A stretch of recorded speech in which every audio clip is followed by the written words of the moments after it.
El Paso is sparking new concerns about the dangers posed by white supremacist groups in America. And now members of the St. Louis Police Department and at least one city official are saying there are white supremacists on the St. Louis police force. News 4's Chris Negus has the story. The questions about white supremacists on the police force follow the release of racist social media posts by St. Louis officers.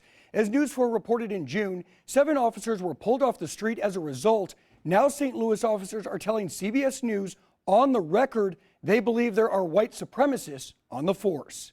Do you think that there are white supremacists on the police force? Yes. You didn't even pause. Have you seen some of the Facebook posts of some of our suspended officers right now? Yes. Officer Heather Taylor is president of the Ethical Society of Police, the predominantly black local police union.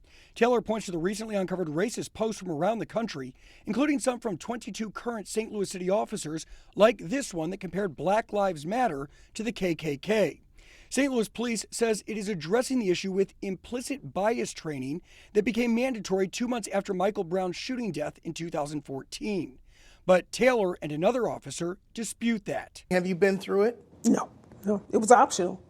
St. Louis officer Lieutenant Cheryl Orange doesn't remember taking it either. Wasn't it mandatory? Not that I recall, but it may have been. Public Safety Director Jimmy Edwards also says it does not surprise him that there are white supremacists on the force.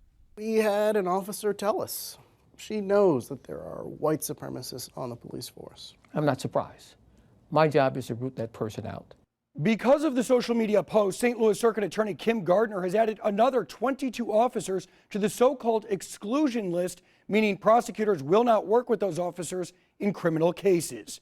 Chris Negus, News 4.